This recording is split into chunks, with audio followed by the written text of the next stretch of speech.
अध्याय 51 पहला छल्ला भाग 2। अच्छा अच्छा, मेरा लड़का आज वयस्क होने जा रहा है न? लियोना ने मुस्कुराते हुए अपना पैर हिलाया और एडम की ओर गौर से देखा।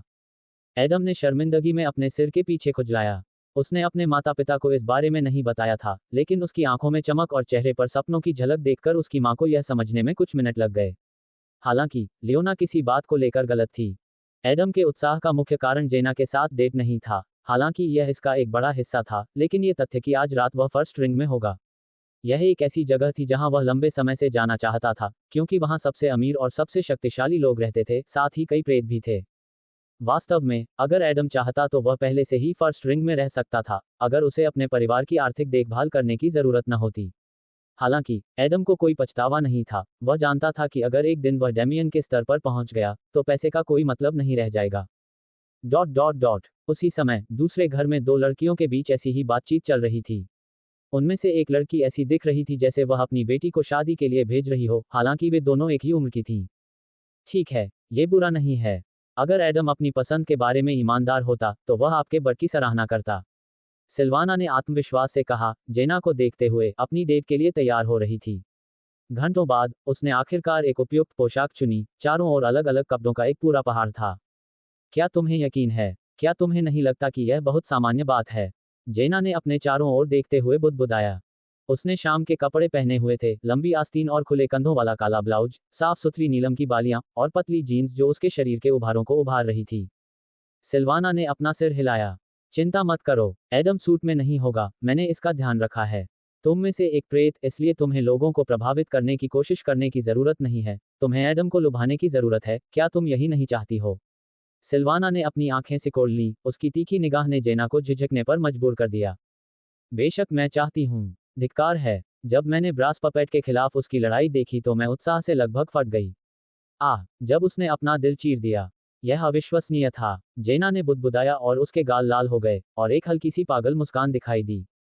सिल्वाना ने सिर हिलाया, जेना के पास गई, और अपनी जेब से कुछ निकाला। पब फ्यूचर द्वारा विज्ञापन। ये हथेली के आकार का आयताकार पैकेज था, जो पूरी तरह से काला था, जिस पर केवल 0.01 लिखा था। जेना की आंखें चौड़ी हो गईं और उसका चेहरा टमाटर की तरह लाल हो गया। अनावश्यक प्रश्न मत पूछो। तुम्हें पता है कि यह क्या है, इसका क्या उपयोग है, और इसका उपयोग कैसे करना है, इसलिए ये तुम्हारी पहली और आखिरी डेट नहीं होगी, है न? सिल्वाना ने फुसफुसाते हुए कहा। स्तब्ध जेना ने केवल एक घूंट के साथ सिर हिलाया। एडम और जेना तीसरे रिंग में नहीं मिले। उन्होंने स्टेशनों पर ट्रेन पकड़ी और आधे घंटे से भी कम समय में पहले रिंग तक पहुंच गए। ट्रेनें चुंबकीय पटरियों पर 600 किलोमीटर घंटा की अविश्वसनीय गति से यात्रा करती थीं। हे भगवान! एडम ने बड़बड़ाते हुए मेट्रो स्टेशन से बाहर निकलते हुए चारों ओर देखा। विभिन्न डिजाइनों और आकृतियों वाली विशाल इमारतें, आसमान छूती गगनचुंबी इमारतें, ऊपर बनी सड़कें और सुरंगें, साथ ही हजारों लोग और सैकड़ों कारें उसके चारों ओर थीं, और यही वह चीज थी जिसे वह पहले कुछ सेकंड में देख पाया। अरे, काश मैं यहाँ कुछ और समय तक रह पाता, लेकिन ये बिल्कुल भी अच्छा नहीं होगा, है न? एडम ने कड़वाहट से मुस्कुराते हुए अपने एनईपी पर नजर डाली, और एम्बर महासागर की ओर चल दिया। ये फर्स्ट रिंग में उसका पहला मौका था, इसलिए रेस्टोरेंट तक पहुंचना केवल नक्शे के साथ ही संभव था। एडम ने साधारण कपड़े पहने थे, जो मिशन के लिए आंशिक रूप से रेगिस्तानी कपड़ों के साथ संयुक्त थे, क्योंकि यह उसकी सबसे आरामदायक किट बन गई थी। सामान्य तौर पर वह एक यात्री के रूप में धाराप्रवाह और सौंदर्यपूर्ण रूप से मनभावन लग रहा था, कोई भी इसे बेस्वाद नहीं कहेगा। एडम ने इस पर ध्यान नहीं दिया, लेकिन उसे देखते ही कुछ लोग हैरान चेहरे के साथ घूमे। लेकिन जल्द ही आश्चर्य की जगह हैरानी ने ले ली, कुछ के चेहरे पर खुशी भी दिखी। उन्हें निश्चित रूप से एहसास हुआ कि उनके पीछे कौन भागा था। गढ़ में रहने वाले सभी लोग फैंटम या विभागों से जुड़े नहीं थे। किसी को भोजन उगाना था, कपड़े सिलना था, मनोरंजन करना था, नई तकनीकें विकसित करनी थी, इत्यादि। ज्यादातर लोगों के पास डेडलैंड्स या विभागों और सेना के काम तक पहुंच नहीं थी। हालांकि इसका मतलब यह नहीं था कि लोगों को पता नहीं था कि गढ़ में क्या चल रहा था। इसके विपरीत, वे फैंटम और विभागों की प्रगति पर कड़ी नजर रखते थे, क्योंकि उनका भविष्य इस पर निर्भर था। सैन्य विभाग और मिशन विभाग ने अपनी वेबसाइटों पर फैंटम्स की लड़ाइयों के रिकॉर्ड के साथ साथ प्रत्येक मिशन पर विस्तृत रिपोर्ट भी पोस्ट की। स्वाभाविक रूप से किसी को भी रिपोर्ट में कोई दिलचस्पी नहीं थी, लेकिन रिकॉर्ड जल्दी ही फैंटम के लिए विशेषीकृत विभिन्न साइटों पर पहुंच गए, और उनमें से कुछ लोकप्रिय हो गए। सबसे अधिक लोगों को खूनी और क्रूर लड़ाइयां पसंद थीं, जो हमेशा फैंटम की जीत के साथ समाप्त होती थीं।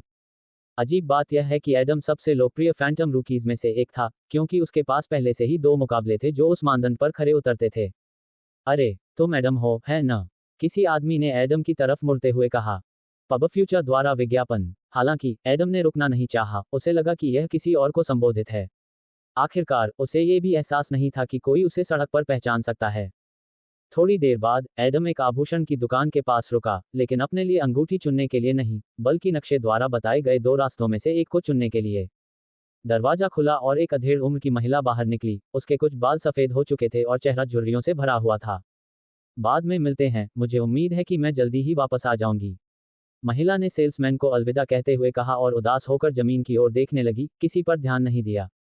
बाम! वह एडम से टकरा गई और यह उसके लिए एक हल्का झटका था, लेकिन वह महिला जमीन पर ऐसे गिरी मानो वह किसी लोहे की दीवार से टकरा गई हो। ओह, मुझे खेद है, मैंने तुम्हें वहां नहीं देखा, एडम ने तुरंत अपना हाथ बढ़ाकर जवाब दिया। हालांकि महिला को उठने की कोई जल्दी नहीं थी। जैसे ही उसने एडम को देखा, उसकी आंखें चौड़ी हो गईं, कड़वाहट से भर गईं और रोने लगी जैसे कि रोने की आशंका हो। ये तुम थे, महिला ने बड़बड़ाते हुए कहा, तुमने मेरी बेटी को मार डाला। एडम कांप उठा, उसे एक साधारण महिला से हत्या के आरोप के अलावा कुछ भी उम्मीद नहीं थी। रुको, जरूर कोई गलती हुई होगी। इससे पहले कि एडम कुछ कह पाता, महिला ने अपने फोन पर लड़की की कुछ तस्वीरें दिखाईं। एडम को यह समझने में कुछ सेकंड लगे कि यह कौन थी। पमला। वह और उसका दस्ता एक मिशन पर थे जब एडम ब्रास पपेट से लड़ रहा था। पमला सहित दस्ते के सभी सदस्यों को ब्रास पपेट ने मार डाला। उसी क्षण एडम का चेहरा बदल गया, लेकिन यह पश्चाताप या अपराध बोध नहीं था। उसकी आंखें ठंडी हो गईं और एडम ने अपना हाथ वापस खींच लिया और अब वह महिला की मदद नहीं कर रहा था। आप जो चाहें सोच सकते हैं, लेकिन उन्हें वहां से निकल जाने का आदेश दिया गया था। वे वहां रुके, ये पूरी तरह से उनकी गलती और उनका निर्णय है। डेडलैंड्स एक खतरनाक जगह है, मैं दूसरे फैंटम पर हमला करने के लिए पागल नहीं हूं। हमें मारने के लिए पर्याप्त से अधिक राक्षस हैं, एडम ने ठंडे स्वर में कहा, आत्मविश्वास से एम्बर महासागर की ओर बढ़ते हुए। सिल्वाना ने उसे दस्ते के बारे में सारी जानकारी दी थी और साथ ही उनकी बातचीत भी। एडम ने उन्हें अति आत्मविश्वासी होने के लिए दोषी नहीं ठहराया, यह उनका निर्णय था, लेकिन यही कारण था कि किसी को भी उनकी मौतों के लिए उसे दोषी ठहराने का अधिकार नहीं था। महिला को नहीं पता था कि उसे क्या प्रतिक्रिया देनी चाहिए, उसे नहीं पता था कि उसे किस तरह की प्रतिक्रिया की उम्मीद थी, लेकिन निश्चित रूप से यह नहीं पता था कि एडम उसे डांटेगा। पिछले कुछ दिनों में वह सिर्फ रोती रही।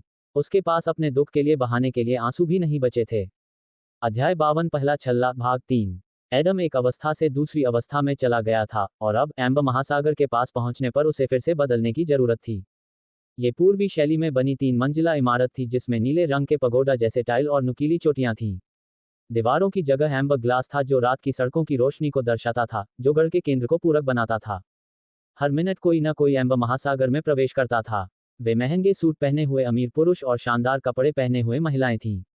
ये जगह चिल्लाती थी कि यह केवल अभिजात वर्ग के लिए है। प्रवेश द्वार से कुछ ही दूर पर लंबे बैंगनी बालों वाली एक लंबी लड़की खड़ी थी। उसने राहगीरों को एक सख्त, परेशान नजर से देखा, लेकिन जैसे ही उसने एडम को देखा, वह पूरी तरह से बदल गई। एडम, क्या रास्ते में कुछ हुआ? जेना ने पूछा क्योंकि एडम थोड़ा देर से आया था। एडम ने अपने सिर के पीछे खुजलाया। खैर, कोई गंभीर बात नहीं है। बस पहली बार जब आप मेट्रो का इस्तेमाल करते हैं, तो चीजों को समझने में थोड़ा समय लगता है। जेना ने कुछ बार पलकें झपकाईं, फिर वह समझदारी से मुस्कुराए और एडम का हाथ थाम लिया। वे कुछ बातें करते हुए प्रवेश द्वार पर पहुंचे। पृष्ठभूमि में वे एक युवा जोड़े की तरह दिख रहे थे, जो ऐसे उच्च स्तरीय रेस्तरां में नहीं थे। रेस्तरां के सामने खड़ी परिचारिका ने थोड़ा सा मुंह सिकुड़ा। जेना ने ठीक कपड़े पहने थे, लेकिन एडम बिल्कुल भी ठीक नहीं था। उसके और सूट पहने आदमी के बीच बहुत बड़ा अंतर था। हालांकि जब एडम ने अपना हाथ उठाया, अपने सिर के पीछे खुजलाते हुए और हल्के से हंसते हुए, उसकी आस्तीन नीचे गिर गई और उसकी कलाई पर कंगन दिखाई दिया। जैसे ही लड़की ने एडम की एनीपी देखी, उसकी आंखें चौड़ी हो गईं और उसका चेहरा बदल गया। अब वह बड़े ही जोर से मुस्कुरा रही थी, जैसे कि उसके सबसे खास मेहमान उसके पास आ रहे हों।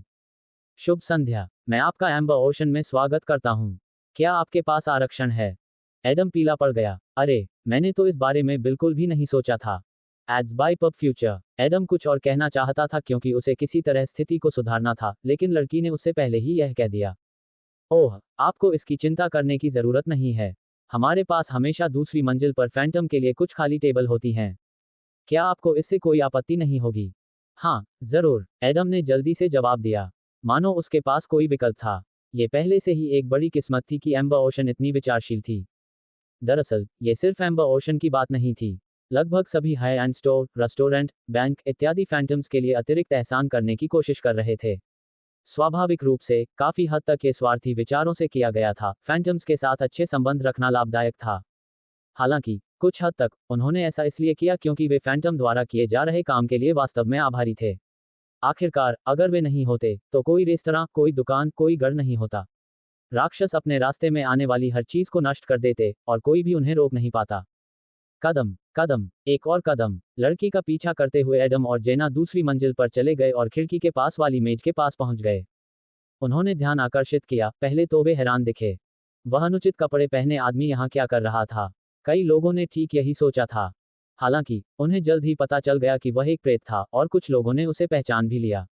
वे शायद उसके पास जाकर कुछ पूछना चाहते थे, लेकिन एम्बर ओशन में आने वाले लोग शिष्टाचार के बारे में जानते थे। आधे घंटे बाद उनकी मेज पर तरह तरह के व्यंजन और कॉकटेल थे। एडम के पास कई तरह के झींगे और मांस थे, जबकि जेना ने सलाद खाने का फैसला किया, हालांकि यह उसकी पसंद नहीं थी। सिल्वाना ने उसे जल्दी नतीजे पाने के लिए सख्त डाइट पर रखा था। हाँ, मुझे ऐसा लग रहा है जैसे मैं स्वर्ग में हूँ। ये तो बहुत बढ़िया है, एडम ने एक बच्चे की तरह खुशी से कहा। जेना ने कुछ नहीं कहा, क्योंकि एडम से निकलने वाली शुद्ध खुशी को शब्दों की जरूरत नहीं थी। ये पूर्ण और वास्तविक थी। प्रतिस्पर्धा और खून पर बनी दुनिया में ऐसी चीज अक्सर देखने को नहीं मिलती। जल्द ही सामने की मेज पर बैठा युवक उठा और उनके पास चला गया। उसके चेहरे पर एक व्यंग्यात्मक मुस्कान थी। अच्छा, अगर यह एडम विंटर नहीं है। एक नवागंतुक जो कुछ शोर मचाने में कामयाब रहा है। छोटे काले बाल और हरी आंखों वाले एक युवक ने आत्मविश्वास से कहा। एडम ने एक भान उठाए, मुड़ा और पूछा, क्या मैं तुम्हें जानता हूं? युवक ने अपना सिर हिलाया। Ads by pub future. नहीं, मेरा नाम ऑस्कर हंट है। हालांकि यह अपमानजनक है कि आप मेरा नाम नहीं जानते, हालांकि मैं आपका नाम जानता हूं। जेना ने भौहें सिकोड़ी। अरे, हम दरअसल डेट पर हैं। क्या तुम कृपया हमारे रास्ते से हट सकते हो? ये बहुत असभ्यता है, तुम्हें पता है। ऑस्कर की भौहें तन गईं, उसकी निगाहें ठंडी होती गईं और जेना की ओर उसकी नजरें तिरस्कार से भर गईं। ओह, तो ये तुम्हारी गर्लफ्रेंड है। मैं तुम्हें एक साधारण इंसान चुनने के लिए जज नहीं कर रहा हूं, लेकिन उस मामले में तुम्हें किसी सेक्सी को चुनना चाहिए था। देखो, मेरा उदाहरण लो। ऑस्कर ने अपनी टेबल की ओर इशारा करते हुए कहा, जहां लड़की बैठी थी। एडम ने थोड़ा सा मुंह सिकोड़ा, लेकिन ऑस्कर के शब्दों की वजह से नहीं, बल्कि लड़की के दिखने के तरीके की वजह से। ढेर सारा मेकअप, बहुत ज्यादा दिखावटी ड्रेस और मूर्खतापूर्ण चेहरा वाली गुड़िया की तरह। कोई स्वाभाविकता या प्रामाणिकता नहीं, बस शुद्ध वासना जिसके पीछे कुछ भी नहीं है। जो भी हो, तुम्हें कुछ चाहिए। मेरा खाना ठंडा हो रहा है और यहाँ ये बहुत महंगा है। एडम ने अपना हाथ हिलाया। ऑस्कर मुस्कुराया। मैं तुमसे लड़ना चाहता हूँ। तुम्हें पता है, फैंटम के नए लोगों के बीच तुम्हारे बारे में बहुत सारी अफवाहें हैं। तुम अचानक कहीं से भी प्रकट हुए और तुरंत विभिन्न मुसीबतों में फंस गए और हर बार बच गए। तुम कुलीन वर्ग से नहीं हो, तुम्हारा कोई वंश नहीं है, और तुम झुग्गी झोपड़ियों से आते हो, लेकिन ब्रास पपेट के खिलाफ तुम्हारी लड़ाइयाँ अविश्वसनीय रूप से लोकप्रिय हो गई हैं। फिर ऑस्कर झुक गया और एडम की आंखों में गौर से देखने लगा। हालांकि बहुत से लोग ये भी सोचते हैं कि आप सिर्फ किस्मत वाले थे और दूसरों के बलिदान की वजह से बच गए। तुम्हें पता है, अब तुम्हारा एक अनौपचारिक शीर्षक भी है, द लास्ट सर्वाइवर। तुम्हारे आसपास के ज्यादातर लोग हिंसक तरीके से मारे गए। मैं ये दिखाना चाहता हूं कि तुम सिर्फ एक साधारण प्रेत हो जो स्पार्क पाने के लिए काफी किस्मत वाले थे। तुम झुग्गियों में पैदा हुए थे और तुम हमेशा उनका हिस्सा रहोगे। एडम ने ध्यान से सुना। ऑस्कर के चेहरे पर एक धूर्त मुस्कान उभर आई थी। फिर एडम ने कंधे उचका दिए। मुझे इसमें कोई दिलचस्पी नहीं है। प्रतिद्वंद्वी ढूंढने में शुभकामनाएं। ऑस्कर की आंखें भ्रम में बड़ी हो गईं। उसे यकीन था कि उसने एडम को भड़काने के लिए काफी कुछ किया है। पफट, तुम एक दयनीय काय के अलावा कुछ नहीं हो। मुझे यकीन है कि इसीलिए तुम उस बदसूरत लड़की के साथ यहाँ आए हो, क्योंकि तुम जानते हो कि तुम इससे बेहतर के लायक नहीं हो। तुम और तुम्हारा परिवार पहले की तरह ही बेकार हो। जब तुम मरोगे तो वे सभी झुग्गियों में वापस चले जाएंगे। जेना ने अपनी मुट्ठी कस ली, उसके दांत किटकिटा रहे थे और गुस्से से उसकी नसें फूल रही थीं। अगर वह कर सकती तो अब तक ऑस्कर के चेहरे पर मुक्का मार चुकी होती। ऑस्कर ने संतुष्ट होकर मुस्कुराया।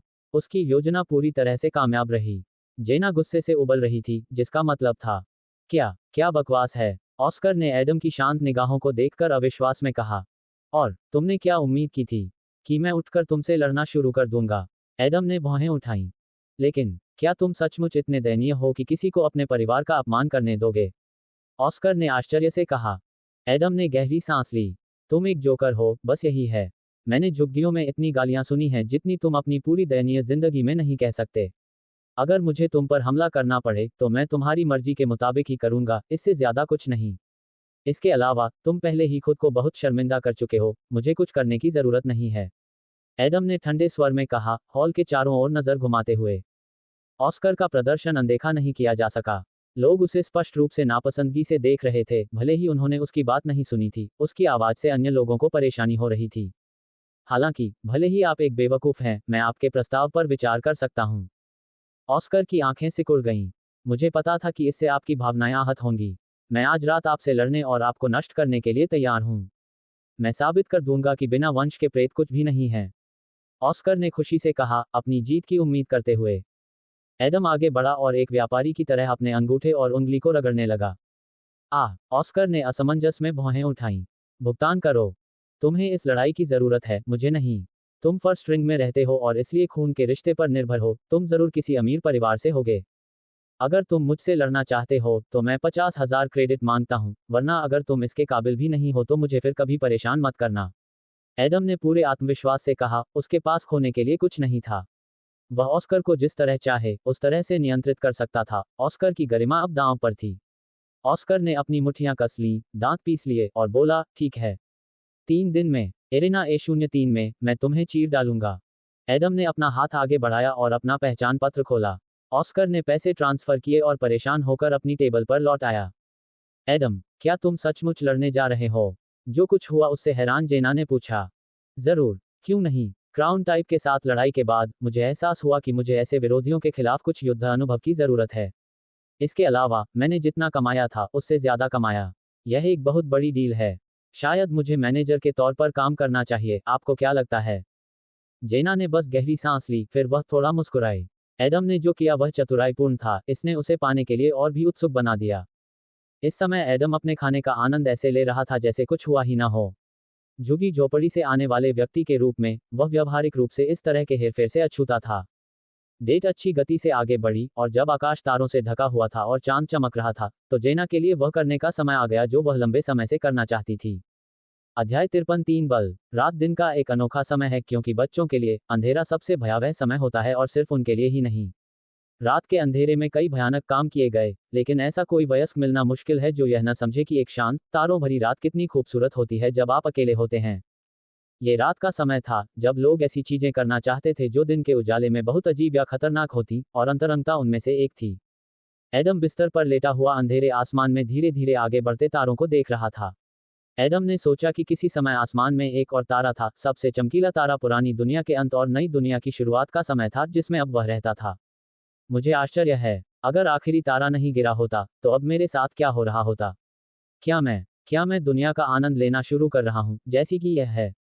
एडम ने पीछे मुड़ने से पहले मन ही मन बुदबुदाया। उसकी नजर उसके बगल में लेटी जेना पर पड़ी, वह भी सो रही थी और नग्न थी, बिल्कुल उसकी तरह। एडम का दिल कुछ देर पहले भावनाओं और संवेदनाओं से फटने को तैयार था, लेकिन अब वहां केवल शांति और सुकून था। फिर, एडम ने अपने आसपास की गगनचुंबी इमारतों और इमारतों को देखा। इस खास दिन, उन्होंने एक रात होटल में रुकने का फैसला किया।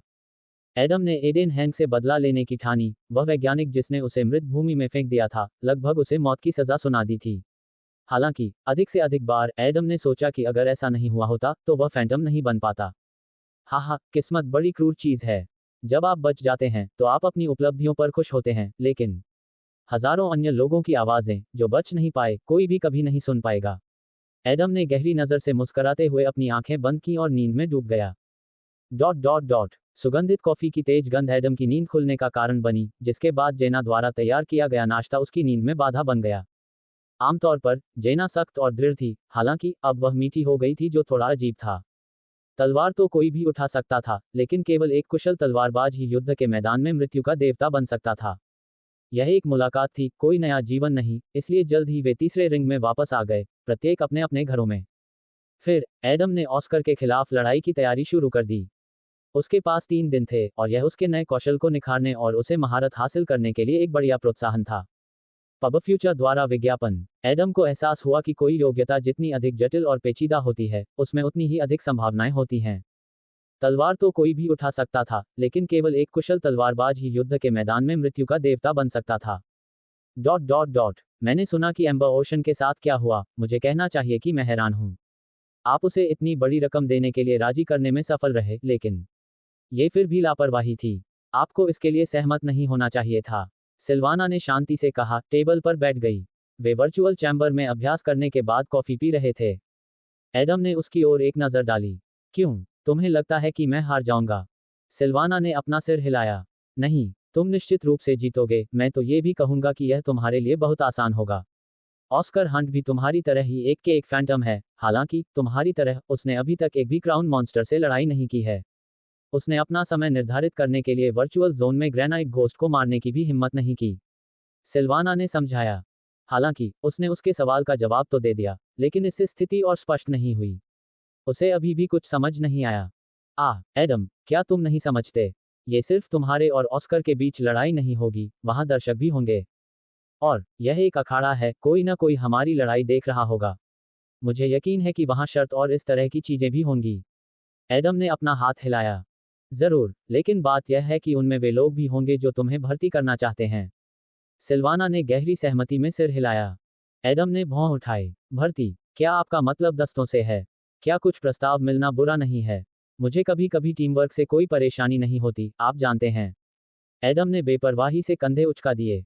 दस्ते नहीं, क्योंकि लड़ाई डेडलैंड्स में नहीं होगी, बल्कि गढ़ के केंद्र में, फर्स्ट रिंग में होगी। जैसा कि आप जानते हैं, जहां कोई राक्षस नहीं होता, लोग एक दूसरे से लड़ना शुरू कर देते हैं, क्योंकि अगर कोई आम दुश्मन नहीं है तो आपको एक बनाना ही होगा। जाहिर है, मैं गृहयुद्ध की बात नहीं कर रहा हूं, इसे करने का एक और अधिक परिष्कृत और बुरा तरीका है, राजनीति। राजनीति? क्या इसका कोई मतलब है? ये सभी के लिए स्पष्ट है कि हमारा मुख्य उद्देश्य राक्षसों से लड़ना और गढ़ की रक्षा करना है। क्या कोई इससे असहमत है? एडम ने अपमानजनक ढंग से कहा। उसे विश्वास नहीं हो रहा था कि कोई इसके खिलाफ हो सकता है। सिल्वाना ने अपना सिर हिलाया। पब फ्यूचर द्वारा विज्ञापन? बेशक, यह उस बारे में नहीं है। अगर लक्ष्य स्पष्ट है, तो उसे प्राप्त करने का तरीका क्या है? सभी तर्क इसी पर आधारित हैं। मैं आप पर इतनी जल्दी यह बोझ नहीं डालना चाहती थी, लेकिन स्थिति के कारण मेरे पास कोई और विकल्प नहीं है। सिल्वाना ने अपने टैबलेट पर कुछ दबाने से पहले कहा। मेज के ऊपर कई होलोग्राफिक छवियां तैर रही थीं। ये गढ़ में मुख्य संगठन हैं। प्रत्येक की अपनी विचारधारा और प्रतीक है। आगे बढ़ने से पहले उन पर करीब से नजर डालें। 6 नुकीली पंखुड़ियों वाले नीले फूल का प्रतीक नीला कमल। काली लपटों में घिरी एक टूटी हुई चौड़ी तलवार का प्रतीक डार्क ऑर्डर। नीचे की ओर बहते हुए भारी रक्त में लिपटे 5 माणिकों के साथ एक चांदी के क्रॉस का प्रतीक क्रिम्सन पाथ। एडम, आपको ये समझना चाहिए कि गढ़ में लाखों लोग रहते हैं। यह एक बहुत बड़ा संसाधन है, और हर कोई सोचता है कि वे जानते हैं कि इसका सबसे अच्छा उपयोग कैसे किया जाए। आइए एजियो लोड से शुरू करें। उनके लक्ष्य बहुत सरल हैं, प्रेत, विभागों और साधारण लोगों के बीच समानता। उनकी विचारधारा के अनुसार, हर कोई गढ़ के लिए, मानवता के लिए काम करता है, जितना संभव हो उतना प्रयास करता है।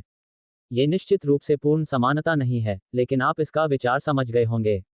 एडम ने सिर हिलाया। उसे थोड़ा अजीब लगा, जैसे वह इतिहास की कक्षा में था, हालांकि यह उनकी दुनिया का हिस्सा था। अगला, डार्क ऑर्डर कुछ मायनों में, वे एजियोर लोड्स के विपरीत हैं। उनका मानना है कि फैंटम सबसे महत्वपूर्ण है, और किसी को भी इस पर संदेह नहीं करना चाहिए। इसके अलावा, डार्क ऑर्डर का मानना है कि एक फैंटम उतना ही खर्च कर सकता है जितना उसकी क्षमताएं हैं। मोटे तौर पर कहें तो, आप जितने मजबूत होंगे, आपकी स्थिति उतनी ही बेहतर होगी। मैं समझता हूँ। जाहिर है, उनका सबसे अधिक प्रभाव है ना? एडम ने पूछा। सिल्वाना ने सिर हिलाया और कहा, हाँ, उनकी स्थिति स्वाभाविक है और इसे समझना और समझना आसान है। वैसे, डेमियन उन स्तंभों में से एक है जिन पर डार्क ऑर्डर खड़ा है। एडम मुस्कुराया। हाँ, यह आश्चर्य की बात नहीं है। शायद इसीलिए उसने मुझे इतनी आसानी से गोल्डन मिशन दे दिया, भले ही वह तकनीकी रूप से इसका हकदार नहीं था। आखिरी वाला है क्रिम्सन पाथ। वे एजियोर लोड्स या डार्क ऑर्डर जितने प्रभावशाली नहीं हैं, लेकिन वे धीरे धीरे बढ़ रहे हैं। उनका विचार रक्त रेखाओं पर आधारित है और फैंटम्स को रक्त रेखाओं को संरक्षित करने और नई रक्त रेखाएं बनाने का प्रयास करना चाहिए। ये सब ज्यादा से ज्यादा युवाओं को स्पार्क्स पाने के लिए प्रेरित करने के लिए है। एडम ने समझदारी से सिर हिलाया। उसे ऑस्कर के शब्द याद आ गए, जो अलंकारिक रूप से काफी मिलते जुलते थे। इसके अलावा, सिल्वाना ने कुछ रुककर कहा, जैसे कि यह कोई महत्वपूर्ण बात हो। वे इसके बारे में सार्वजनिक रूप से बात नहीं करते हैं, लेकिन उच्च मंडली के बीच, वे नेचुरल बॉर्न फैंटम के विचार को सक्रिय रूप से बढ़ावा देते हैं। क्रिम्सन पाथ का मानना है कि नेचुरलोन आर्टिफिशियलोन से कहीं बेहतर हैं और हमें कुछ लोगों को नेचुरल फैंटम बनने की कोशिश करने का जोखिम उठाना चाहिए। सिल्वाना ने एडम को गौर से देखा। वे यह नहीं जानते, लेकिन उनके लिए आप एक बहुत ही महत्वपूर्ण सदस्य होंगे। एडम ने गहरी सांस ली। अरे, क्या हमारे पास राक्षसों से जुड़ी पर्याप्त समस्याएं नहीं हैं? लोग हमेशा चीजों को इतना जटिल बनाने की कोशिश क्यों करते हैं? अध्याय 54 योजनाओं में परिवर्तन। 2 दिन बाद, सुबह सुबह, एडम वर्चुअल जोन की ओर जा रहा था। वह टहलना चाहता था क्योंकि वह लगातार अपने चारों ओर चार दीवारें देखकर थक गया था, उसका कमरा और वर्चुअल चैम्बर। इस दौरान वह पहले ही नीले खतरे के स्तर के कई राक्षसों से लड़ चुका था। सिल्वाना ने अलग अलग बिल्ड और क्षमताओं वाले राक्षसों को चुना था ताकि एडम अपनी शक्तियों की सीमा को पूरी तरह से महसूस कर सके। एडम सड़क पार करना चाहता था, लेकिन जैसे ही वह आगे बढ़ा, एक काली कार अचानक कोने से आकर उसके सामने रुक गई, जिससे सड़क अवरुद्ध हो गई। क्या बकवास है, एडम ने भौहें सिकोड़ते हुए कहा, क्या तुम ठीक से गाड़ी नहीं चला सकते?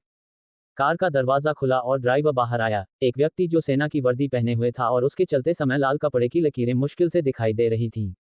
उस व्यक्ति ने एडम की तरफ देखा, सम्मानपूर्वक सिर हिलाया और यात्री का दरवाजा खोला। हैरान एडम ने केवल लाल मोजे में सुंदर पार किए हुए पैर देखे, साथ ही एक सुखद सुगंध भी सूंघी। अंदर आ जाओ, चिंता मत करो, हमने तुम्हारे ऑपरेटर को पहले ही सचेत कर दिया है। तुम ये सुनिश्चित कर सकते हो, बस जल्दी करो। एक शांत महिला की आवाज सुनाई दी। एडम ने अपने एनईपी पर नजर डाली, सिर हिलाया और कार में बैठ गया। सिल्वाना के संदेशों में कुछ खास नहीं लिखा था, लेकिन उसने कहा कि यह सबसे अच्छा था कि उसने मना नहीं किया।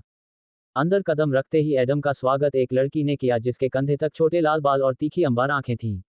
उसने एक टाइट ओरिएंटल लाल ड्रेस पहनी हुई थी और लंबे चमड़े के दस्ताने उसकी कोमल त्वचा को ढंके हुए थे। एडम को उसके हाथ पर पड़े कंगन से तुरंत पता चल गया कि वह भी एक फैंटम है, लेकिन एनईपी की कोई आवश्यकता नहीं थी। एडम पहले भी दूसरे प्रेतों की आभा को महसूस कर सकता था, लेकिन लॉक खोलने के बाद यह एक नए स्तर पर पहुंच गया था। वह लड़की के चारों ओर लाल रंग की आभा की एक अर्ध पारदर्शी परत देख सकता था, जो कांप रही थी और तेजी से बदल रही थी। कार चल दी और लड़की मुस्कुराई। एडम विंटर, आपसे मिलकर खुशी हुई। मेरा नाम ज़ेरा क्राइन है और मैं क्रिम्सन पाथ की ओर से थर्ड रिंग में आई हूँ। ज़ेरा ने राजसी अंदाज में कहा। एडम ने भौं उठाई। मुझे लगता है कि इसका संबंध ऑस्कर के खिलाफ मेरी लड़ाई से है।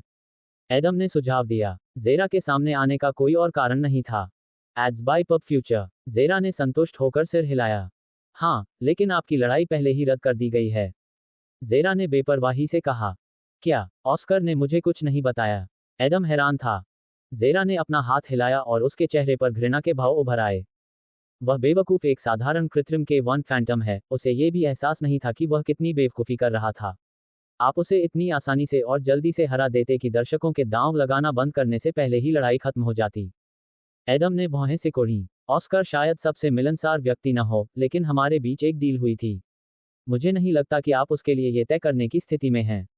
इसके अलावा, उसने डील के अपने हिस्से को पूरा कर लिया है, इसलिए मुझे उससे लड़ना होगा, और इससे कोई फर्क नहीं पड़ता कि यह लड़ाई दिलचस्प है या नहीं। ओह, तुम गलत हो, ज़ेरा ने मुस्कुराते हुए कहा। ऑस्कर लंबे समय से क्रिम्सन पाथ में शामिल होने की कोशिश कर रहा है, इसलिए उसकी परिवीक्षा अवधि के लिए उसे मेरे नियंत्रण में रखा गया था। पैसे की चिंता मत करो, इसे सद्भावना का इशारा समझो। एडम ने गहरी सांस ली। उसे समझ में नहीं आ रहा था कि एक रेस्टोरेंट की साधारण यात्रा इस तरह कैसे समाप्त हो सकती है। इसके अलावा, अभी एक सप्ताह भी नहीं हुआ था कि उसकी योजनाएं फिर से बदल गई थीं, और उसके पास इसे प्रभावित करने का कोई तरीका नहीं था। जो भी हो, चलो अब कोई लड़ाई नहीं है। आगे क्या होगा? मुझे राजनीति में कोई दिलचस्पी नहीं है, कम से कम जब तक मेरा लक्ष्य ज्यादा महत्वपूर्ण है, राक्षसों को मारना। एडम ने ठंडे स्वर में कहा। ज़ेरा ने मुस्कुराकर कहा, फिर वह अचानक आगे झुकी, एडम की नज़रों से जितना संभव हो सके उतना करीब से मिलते हुए, उनके माथे लगभग टकरा गए। सख्त, ठंडा और आत्मविश्वासी, क्योंकि आपके पास एक स्पष्ट लक्ष्य है न? हालांकि, अपने लक्ष्यों को प्राप्त करने के लिए, आपके पास संसाधन होने चाहिए, या हमारे मामले में, शक्ति। ज़ेरा ने कहा, एडम की गर्दन की ओर बढ़ते हुए। तुम एक नेचुरल फैंटम हो, इसके अलावा अपने पहले मिशन के बाद ही तुम एक्स्ट्रा वन बन गए, लेकिन ये सबसे महत्वपूर्ण बात भी नहीं है। तुम्हें पता है, क्रिम्सन पाथ में बहुत से लोगों को तुम्हारे बारे में संदेह होगा क्योंकि तुम झुग्गी झोपड़ियों से हो। एडम ज़ेरा की हरकतों से हैरान था, लेकिन उसने उन्हें अनदेखा करने का फैसला किया। यह उसकी रुचि को खत्म करने का सबसे अच्छा तरीका था। रक्त की शुद्धता के कारण, है न? जैसा कि मैंने सीखा है, आप मानते हैं कि उचित रक्त रेखा के बिना एक प्रेत मजबूत नहीं हो सकता है। ज़ेरा एक क्षण के लिए रुकी। नहीं, या यूं कहें कि यह पूरी तरह सच नहीं है। क्रिम्सन पाथ का मानना है कि जिस फैंटम के दो माता पिता फैंटम थे, उसकी क्षमता एक माता पिता वाले फैंटम से अधिक है, और यहां तक कि उस फैंटम से भी अधिक है जिसके माता पिता में से कोई भी फैंटम नहीं है। Ads by pub future. फिर, ज़ेरा ने उसकी थोड़ी पकड़ी और धुंधली नज़र से कहा, एक मजबूत प्रारंभिक जीन के साथ अतिरिक्त प्राकृतिक जन्मे प्रेत, गैर हथियार नेक्सस, यह इस समय आपका संक्षिप्त विवरण है। हालांकि, हाल ही में एक और जोड़ा गया था, एक क्राउन टाइप को मारना जो एक शुरुआती राक्षस था। आपकी जानकारी के लिए, ये काफी दुर्लभ है। हालांकि, यह कोई अटूट नियम नहीं है, बस यह है कि संभावनाएं इस पर निर्भर करती हैं। अधिक क्षमता के साथ आप अधिक राक्षसों को मारने की अधिक संभावना रखते हैं। ये सरल है। हालांकि सभी रक्तरेखाएं कहीं न कहीं से शुरू होती हैं, है ना? जेरा ने शांति से कहा, दुर्लभ गहरी सांस लेते हुए। फिर जेरा ने उसकी ठोड़ी पकड़ी और धुंधली नजर से कहा, एक मजबूत प्रारंभिक जीन के साथ अतिरिक्त प्राकृतिक जन्म प्रेत, गैर हथियार नेक्सस, यह इस समय आपका संक्षिप्त विवरण है। हालांकि हाल ही में एक और जोड़ा गया था, एक क्राउन टाइप को मारना जो एक शुरुआती राक्षस था। आपकी जानकारी के लिए ये काफी दुर्लभ है। जेरा ने एडम की शांत नीली आंखों में गौर से देखना जारी रखा। हमारा मानना है कि क्राउन टाइप राक्षस मजबूत जीन वाले फैंटम के लिए एक विशिष्ट संकेतक है। आखिरकार केवल योग्य व्यक्ति के पास ही इतने खतरनाक प्रतिद्वंद्वी हो सकते हैं, है ना? जेरा कुछ देर तक चुप रही, फिर उसने अपनी आंखें बंद कर लीं और एडम के होठों की ओर बढ़ गई। एडम की आंखें चौड़ी हो गईं और वह तेजी से दाहिनी ओर झुका और बिना किसी हिचकिचाहट के जेरा को अपने से दूर फेंक दिया।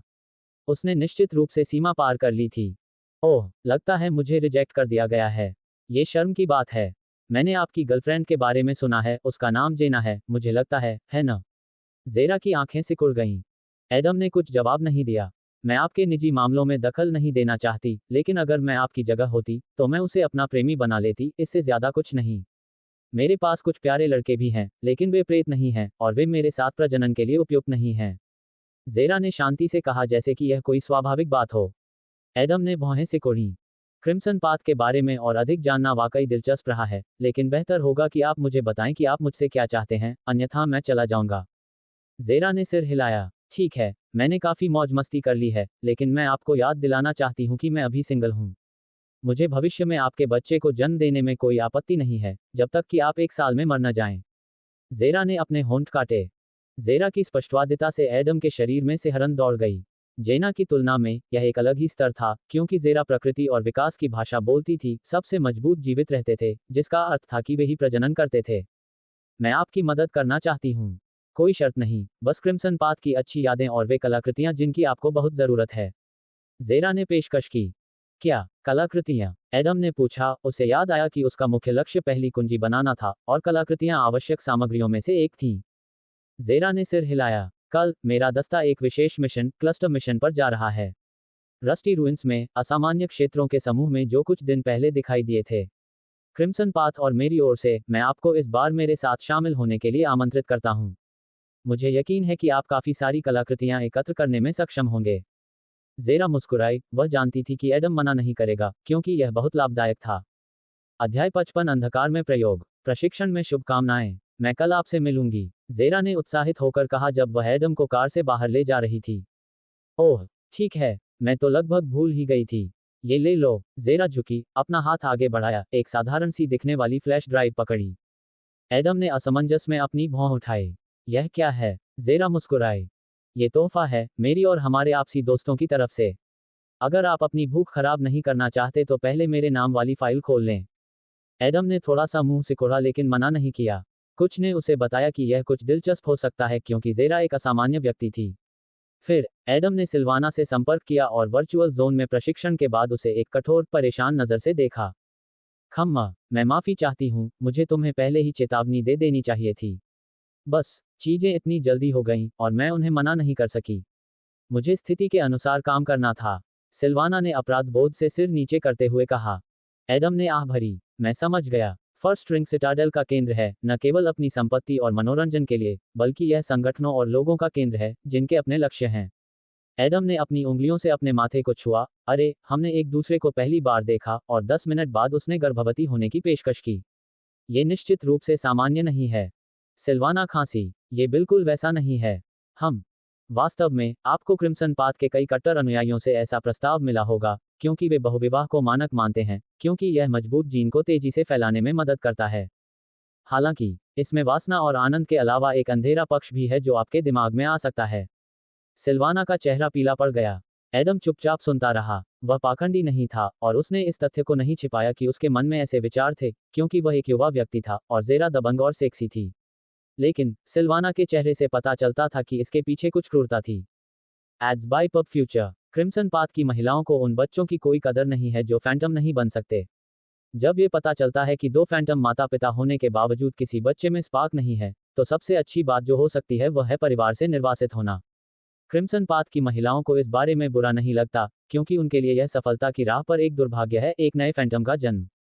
सिल्वाना ने आगे कहा, वे बच्चों को झुग्गी झोपड़ियों में भी भेज सकते हैं, या अधिक से अधिक कुछ आम लोग जो क्रिम्सन पाथ में विश्वास करते हैं, उन्हें अपने साथ ले जा सकते हैं। आम लोग? एडम ने उत्सुकता से पूछा। जरूर, दरअसल क्रिम्सन पाथ, एजियोर लोड्स और डार्क ऑर्डर के ज्यादातर प्रतिनिधि आम लोग हैं। आखिरकार वे बंद संप्रदाय नहीं बल्कि संगठन हैं। लेकिन क्या क्रिम्सन पाथ रक्त शुद्धता के पक्ष में नहीं है? एडम हैरान था। हाँ, लेकिन वे मनुष्यों के खिलाफ नहीं हैं, कोई भी आम लोगों के खिलाफ नहीं है।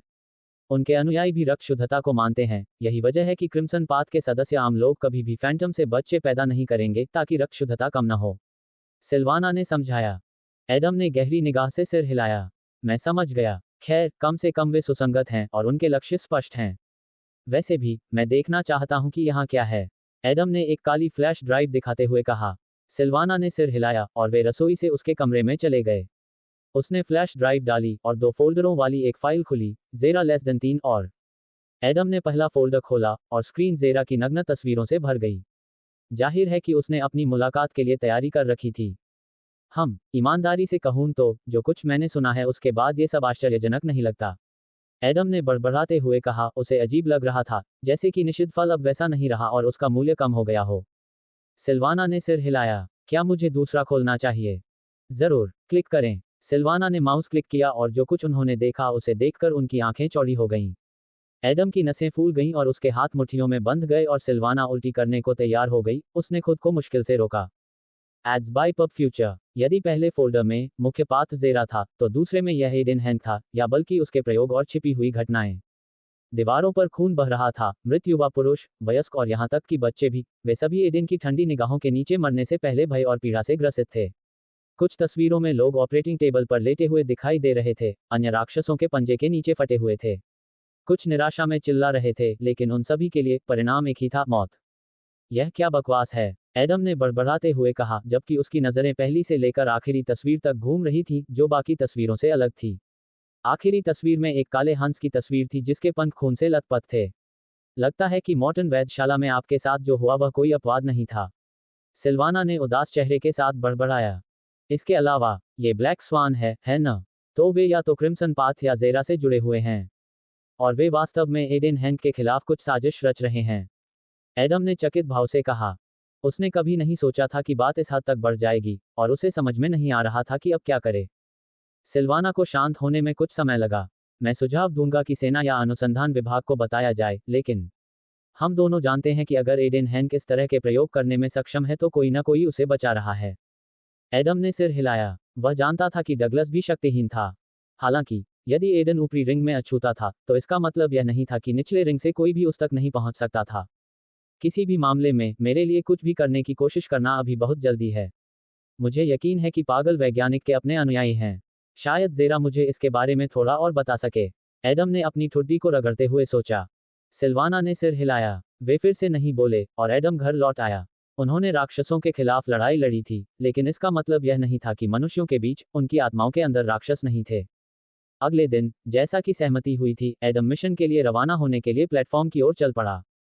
ज़ेरा और स्कारलेट रिवर स्क्वाड के अन्य सदस्य पहले से ही वहां थे। अपने पिछले सभी मिशनों के विपरीत इस बार वहां बहुत ज्यादा लोग थे। लगभग 10 फैंटम और 30 हार्वेस्टर, साथ ही कई ट्रक भी थे। हर कोई पूरी तरह से सुसज्जित था, क्योंकि वे क्लस्टर मिशन पर जा रहे थे।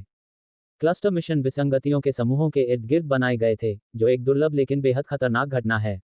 सभी विसंगतियां यादृच्छिक स्थानों पर जल्दी से प्रकट और गायब नहीं हुई, कुछ बड़ी और अधिक से अधिक क्षेत्रों में फैलने से नहीं रुकी।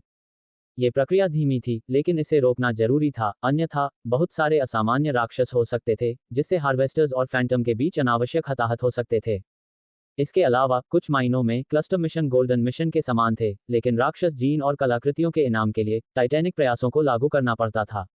विसंगतियां स्वयं खतरनाक थीं, उनके साथ दिखाई देने वाले राक्षसों का तो कहना ही क्या, और विसंगति ऊर्जा के कारण वे अपने साथियों के उन्नत संस्करण थे।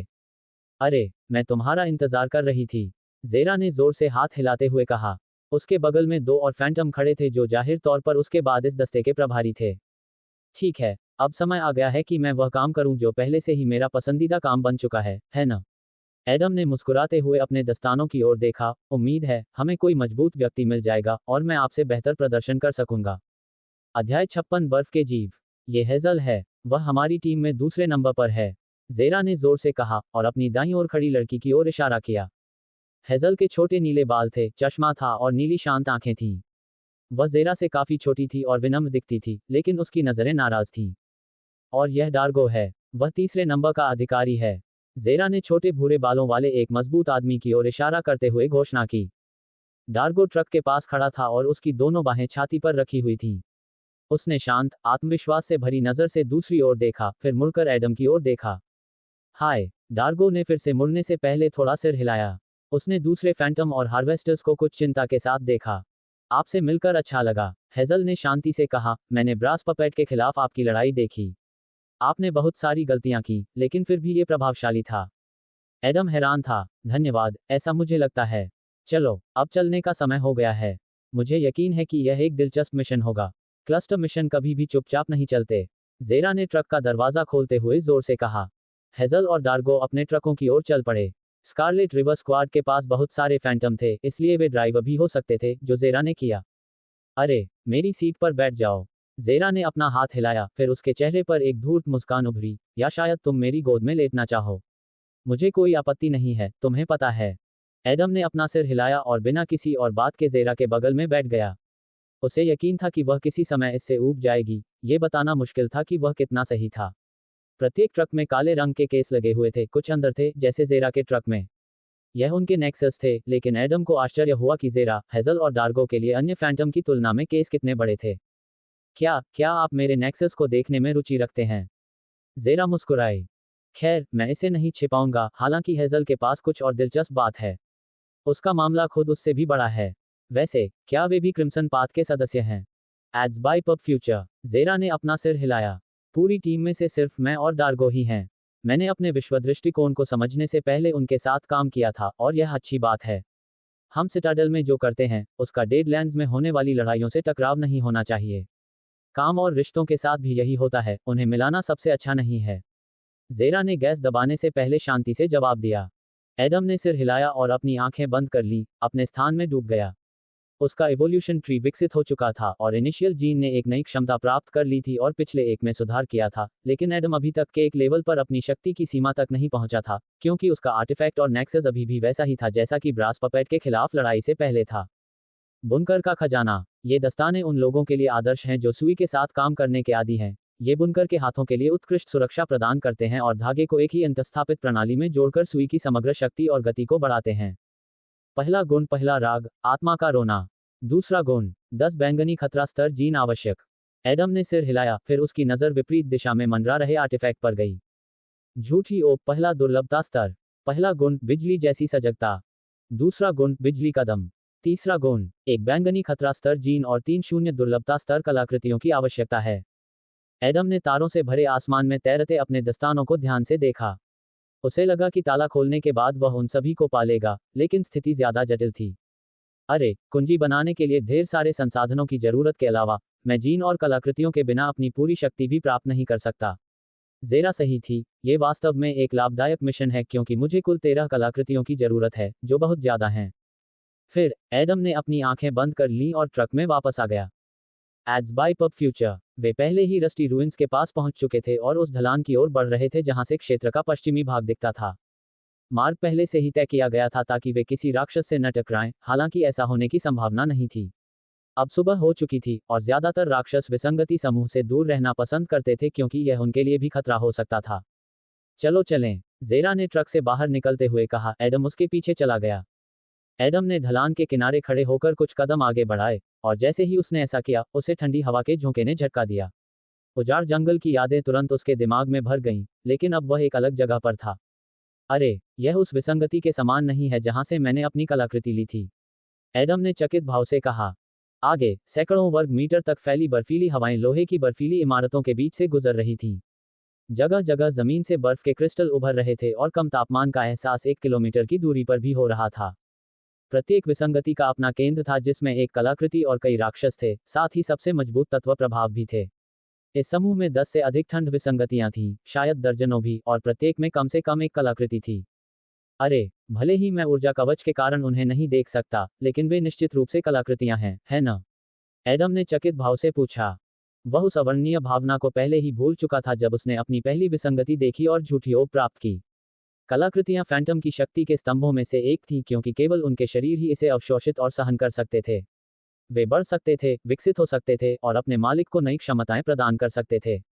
जरूर, यहाँ इतने सारे लोग हैं कि वे थर्ड रिंग के पूरे इलाके को खरीद सकते हैं। हालांकि कोई बेवकूफ ही कलाकृतियां बेचेगा, आखिरकार यह एक मूल्यवान संसाधन है। ज़ेरा ने दूर से राक्षसों को देखते हुए शांति से कहा। बड़े बड़े धनुषधारी तीरंदाज सड़कों पर इत्मीनान से चल रहे थे, उनके लोहे के कवच बर्फ की पतली परत से ढके हुए थे और किनारों से बर्फ आ रही थी। वे फ्रॉस्ट आर्चर्स थे, blue threat level, white book. उनके ऊपर यांत्रिक पक्षी या गारगोरल मंडरा रहे थे। वे फ्रॉस्ट आर्चर की तुलना में बहुत कम थे, लेकिन उनके चौड़े पंख और लंबी गर्दन से पता चलता था कि वे किसी भी खतरे को पहचान सकते हैं। हालांकि फ्रॉस्ट आर्चर और मैकेनिकल गारगोरल इस जगह पर मुख्य खतरा नहीं थे। वास्तव में, भले ही स्कारलेट रिवर स्क्वाड ने अभी तक विसंगति क्लस्टर के क्षेत्र में प्रवेश नहीं किया था, लेकिन कुछ जीव सीधे उनकी ओर देख रहे थे। एडम, ये आइस चेजर्स हैं। तुम्हें इनसे सावधान रहना चाहिए। ये फ्रॉस्ट आर्चर या मैकेनिकल गारगोयल से कहीं ज्यादा ताकतवर हैं। Blue threat level, red book. इसके अलावा, हो सकता है कि इनमें उन्नत प्रजातियां भी हों, यह असंभव है लेकिन संभव है। सिल्वाना ने समझाया। आइस स्टॉकर के 2 लंबे पंजे थे, हथेलियों के ऊपर 3 बर्फ के पंजे और शक्तिशाली पैर थे। उनके शरीर बर्फ की एक मोटी परत से ढके हुए थे जो क्रिस्टल में टूट गई थी, जैसे सुबह की धूप में चमकते हुए विशाल तराजू।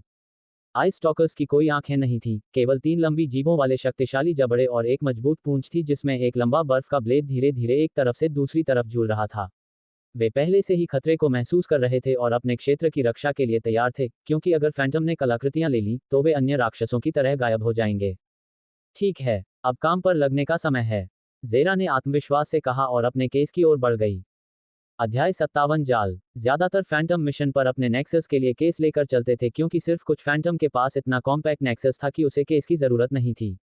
एडम एक तरह से भाग्यशाली था, उसे बस अपने दस्ताने पहनने थे, जिसकी उसे आदत थी, जबकि कुछ को एक विशाल केस लेकर घूमना पड़ता था। क्रैकल, ज़ेरा ने अपना ब्रीफकेस ट्रक से बाहर निकाला और जल्दी से उसे खोला। धातु के साथ मिश्रित रक्त की तीव्र गंध आए और एडम इसे सूंघ सकता था, क्योंकि वह दूसरों के करीब था। फिर ज़ेरा ने एक लंबी युद्ध दरांती उठाई, जिसका हैंडल काला था और ब्लेड थोड़ा घुमावदार लाल रंग का था। बाहरी हिस्से में मांस को फाड़ने के लिए दांतेदार ब्लेड लगे थे। प्रभावित, ज़ेरा ने मुस्कुराते हुए अपनी दरांती घुमाई और उसे अपने कंधे पर रख लिया। एडम ने सिर हिलाया। हाँ, मैं इसे नहीं छिपाऊंगा, मैंने अभी तक दरांती नहीं देखी है। यह एक जटिल हथियार है, ये बात किसी को भी स्पष्ट है। आपने इससे लड़ने के लिए प्रशिक्षण में बहुत समय बिताया होगा, है न? ज़ेरा ने सिर हिलाते हुए हल्की मुस्कान दी। जब मैंने 1000वीं बार खुद को काटा, तो मैंने गिनती करना बंद कर दिया, और वह कुछ साल पहले की बात है। एक बार मैंने अपना हाथ काट लिया था क्योंकि मैंने गलत कदम उठाया था, फिर मुझे अपने नेक्सस से नफरत हो गई। ज़ेरा ने ठंडे ब्लेड की ओर देखते हुए शांत भाव से कहा। तभी हेजल और डार्गो उनके पास आए। हेजल के पीछे एक बहुत बड़ा क्रॉसबो था, लेकिन यह आधा यांत्रिक था, धातु और जटिल तकनीकी भागों से बना था। तीरों की जगह एसिड का एक कैप्सूल था जो चमक रहा था और जिस चीज को छूता था उसे जंग लगा देता था।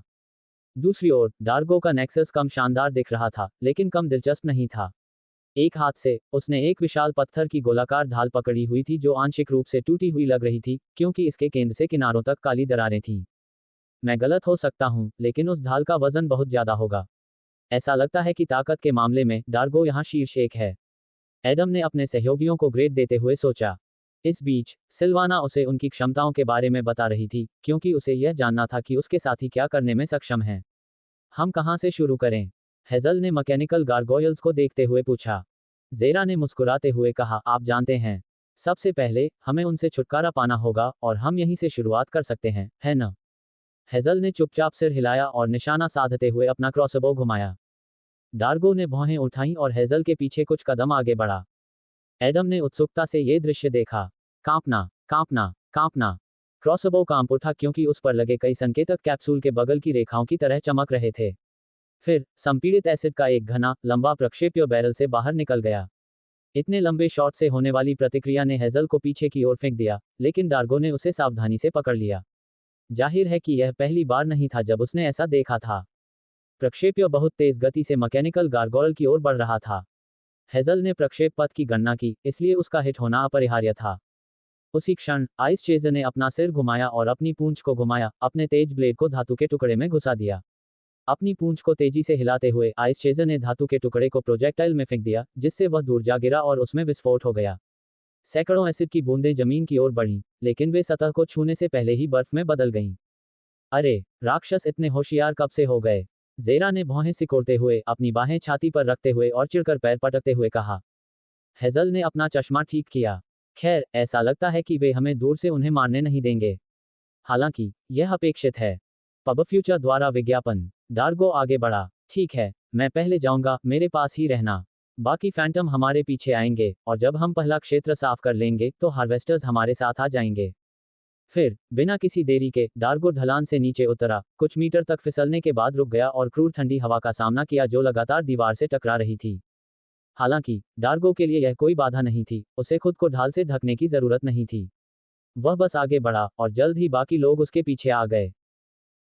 ज़ेरा झूठ नहीं बोल रही थी, जाहिर है, वे काफी समय से एक दूसरे के साथ काम कर रहे हैं, उनके पास एक अच्छी तरह से समन्वित टीम है जिसमें भूमिकाएं निर्धारित हैं। एडम ने उनके कार्यों का आकलन करते हुए सोचा। ये दूसरी बार था जब उसने खुद को एक दस्ते में पाया था, हालांकि परिस्थितियों को देखते हुए पहले वाले को शायद ही गिना जाता था। लगभग 300 मीटर की दूरी पर पहला केंद्र। तैयार रहो, मुझे यकीन है कि जैसे ही हम उनके क्षेत्र में प्रवेश करेंगे, आइस चेजर्स और फ्रॉस्ट आर्चर हम पर हमला करेंगे। ज़ेरा ने चारों ओर देखते हुए आत्मविश्वास से कहा। होश। कुछ कदम चलने पर बाहर से सीटी जैसी आवाज सुनाई दी, जैसे कोई चीज तेज गति से हवा में घूम रही हो। डार्गो की पुतलियां सिकुड़ गईं, जब उसने अपनी ढाल को तेजी से घुमाया, बर्फ के तीर को रोकने के लिए। ये दबाव के कारण छोटे छोटे टुकड़ों में बिखर गया और धूल में बदल गया। हालांकि, ये तो केवल शुरुआत थी, क्योंकि आगे, एक गिरे हुए खंभे के पीछे, कई फ्रॉस्ट आर्चर, गोली चलाने के लिए तैयार खड़े थे। उसी क्षण, ज़ेरा आगे बढ़ी और सीधे बर्फीले तीरों की ओर दौड़ी, लेकिन उसकी निगाह में कोई डर नहीं था। आगे छलांग लगाते हुए, ज़ेरा ने अपनी दरांती को तिरछे घुमाया, तीरों को काटते हुए, फिर वह तुरंत आगे कूद गई, और जल्दी से खुद को फ्रॉस्ट तीरंदाजों के बीच पाया। सामना करना कठिन है। राक्षसों ने तेजी से पुनः तीर चलाने की कोशिश की, लेकिन इससे पहले कि वे अपने तीरों को अपने तरकश से बाहर निकाल पाते, ज़ेरा ने अपनी दरांती को अपने चारों ओर घुमाया और उनके सिर काट दिए। हाँ, ज़ेरा, हमेशा की तरह, वह बेदाग अभिनय करती है।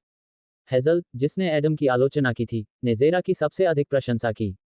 Crackle, crackle, crackle. इमारत से बाईं ओर धातु की धूल उड़ रही थी, जबकि एक मैकेनिकल गार्गोयल उनके ऊपर से उड़ रहा था, तथा अपने चौड़े पंखों से छाया बना रहा था। सभी लोग सावधान थे, तथा एक को छोड़कर शेष सभी उस राक्षस को गौर से देख रहे थे।